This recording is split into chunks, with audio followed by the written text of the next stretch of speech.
now to go through those papers in the light of that breaking news of that U-turn. Let's talk to the former editor of the Daily Star, Dawn Leeson, the former advisor to Boris Johnson. Oscar Redrop, well, it was kind of, on the cards, wasn't it, as we woke up this morning? A few of the hints were being dropped, and indeed the Prime Minister herself kind of laying blame at the door of the Chancellor yesterday for all of that. Oscar, thoughts this morning?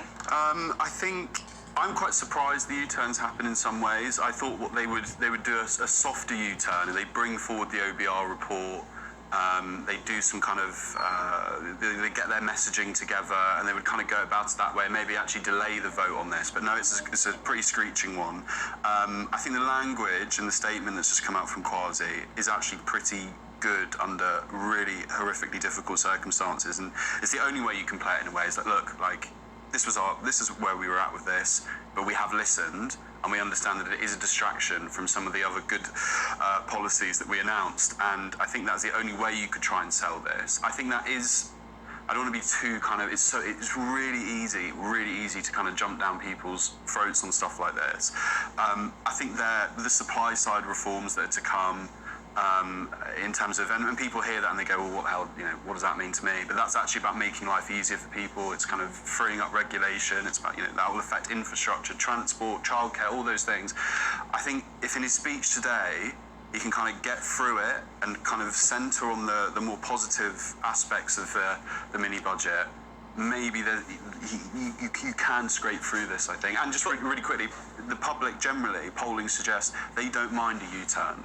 They don't mind a U-turn. They just want to see their mortgages go down. They just want results and delivery. Yeah. But of course, all we've heard over the weekend, Dawn, is stay the course, stay the course, stay the course. The lady is not for turning. This is, as Oscar suggested, it's an absolute screeching U-turn, isn't it? And one of the stories we were going to talk about was the Mirror story. Gone by Christmas is the headline.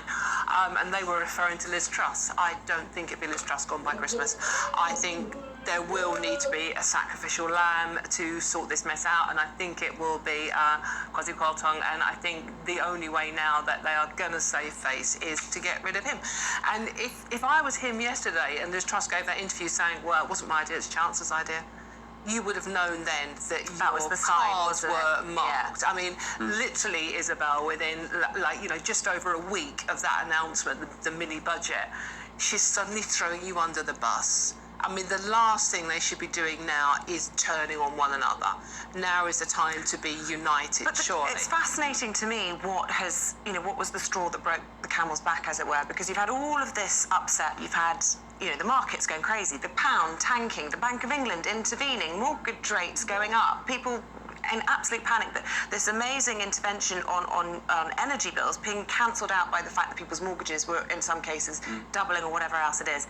But it's perhaps the intervention of somebody like Michael Gove and the press that he has garnered overnight, and the pressure from within that has finally caused the U-turn. And do you think that's a fair assessment? I do. I mean, I think, what is so difficult when you're Prime Minister is you have so many stakeholders, and this is, I think, I don't want to go too grand on it, but like the history books may actually look back at these last 3 weeks, and it's harder to find a better example of, how policy and how kind of actually communications with the public can affect, markets, the parliamentary party, the general public, all in this, absolutely, all in the space of weeks. It is completely remarkable.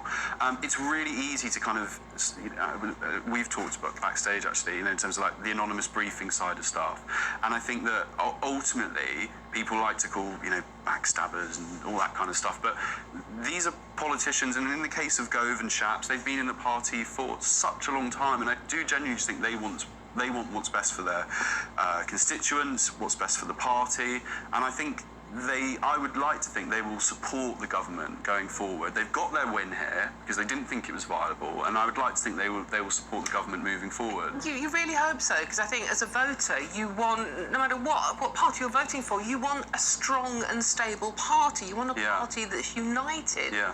And this doesn't inspire confidence, doesn't it? It's a knee-jerk, screeching U-turn influenced by other people in the party, public opinion obviously as well, and what the media is saying.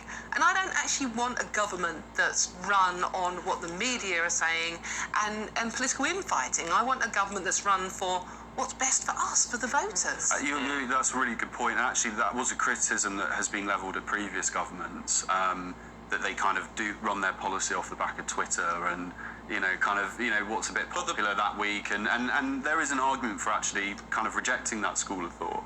Except, of course, that increasingly, and a lot of it is down to social media and the papers, is that, of course, that is what is influencing voters. And at the end of the day, they've got to win over the voters. Yeah, no, completely. And, and as I said, MPs, if MPs will not go on TV and back policy, and if they won't sell something on the doorstep when they go back to their constituents the weekend, then it's dead.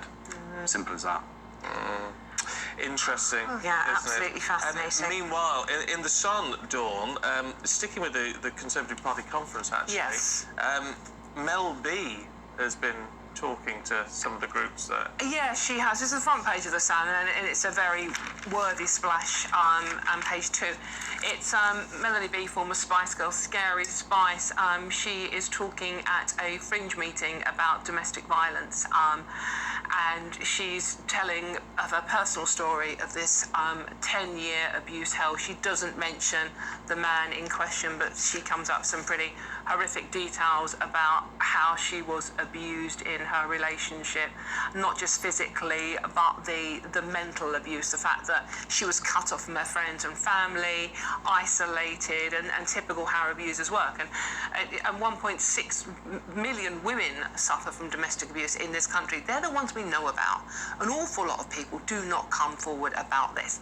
A woman is killed every 3 days by her partner or former partner. So it's such an important subject, and it's something that Melanie Brown is talking about. She goes, I'm here as a woman. I'm not here as a Spice Girl. I'm not here as a Scary Spice. I'm here as a woman who has suffered this, and it is horrific. And she promised her dad on his deathbed that she would leave the abuser in her life, and she finally found the strength to do so.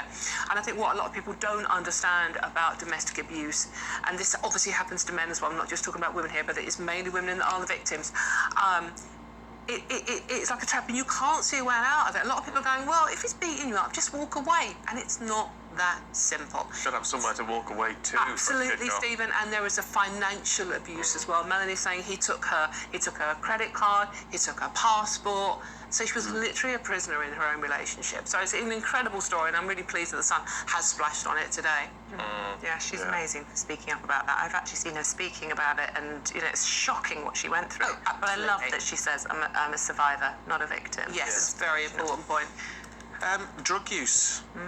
Post-COVID in the Times, Oscar. Young people taking, I presume, recreational drugs. The numbers spiked after COVID. Yeah, huge spike. The reason why I thought this would be interesting to talk about is there's really 2 ways you can look at it. You can look at it in terms of at a sympathetic point of view, in terms of people feeling very lost. I think identity is a really odd thing for young people who came out of the pandemic a little bit, and where you place yourself in society, and we just talked through the headlines we have this morning, can feel a little bit hopeless. And then the other school of thought is no excuse, no sympathy, stupid, reckless, pull your trousers, kind of pull your socks up. Pull your trousers up. Pull your socks up. Pull your socks up. And, this is what we're talking about in the first load of headlines, be resilient and kind of crack on. So rather than necessarily having my own opinion on it, I just thought it would be interesting to discuss. Yeah, very. The first part was where Stephen went into full-on grumpy granddad mode, isn't it? It's like, young folk today don't know they're born, and you discussed how young you were. Yeah. But the drug use thing is interesting. I sort of don't blame young people for doing it because it's available and it's become more normalised. I just don't know whether it is that is a healthy position to be in. But I also don't know, we've had people on before say, well, it's time to legalise the whole lot because at least then you can regulate it and manage it. I'm torn. I just don't. There is a scheme. I mean, it's a scheme that's copied from Holland, Amsterdam, but there's a scheme currently being carried out in Manchester where it's obviously not decriminalising drug use, but they are confiscating kids taking drugs into clubs, which is what they're going to do. The kids are going to do that, well, let's face it. And then sending them to labs to test the drugs, and then texting the club saying, look, if anyone has got this drug in here, do not take it because it will make you seriously ill. So that has to be sensible. I'm not talking about, you know, decriminalising it, but making sure if you are going to take drugs, and kids will, that they're safe to do so. Yeah, as much as possible. Dawn, let's talk about COP27. Oh! Shall we? Yes. Because COP26 feels like it was only just yesterday, I know. doesn't it? King Charles was keen to go, and Liz Truss has won him over. Well, we might have a screeching U-turn on this one yet, mightn't we? But I'm not holding Doubt out on it. that one. Yeah. Well, this is COP27, which stands for Conference of Parties, evidently, which is it? where... I did wonder. Yes, exactly. Well, I thought, ruin the fun of making guesswork out of it. Anyway, so this is where all the world leaders fly in on their private jets to discuss the saving the environment. And this one was due to take place in Sharm el-Sheikh. They don't actually choose shabby places, do they? In Egypt, Glasgow, in November, where the weather's really nice. In any case, King Charles he's been a lifelong supporter of environmental issues, and he was going to go, but Liz Truss has evidently convinced him not to go to. As in the new Palace king. did say though that he asked for her advice. He did, well, absolutely, yeah. But I mean, they're quite good friends, evidently. They get on. Well, they started, didn't they, on that week together? So it was a bit of it's like two newbies. Yeah. That feels like... A lifetime, Yeah, isn't it it? honestly It's like... does. That's terrifying, yeah.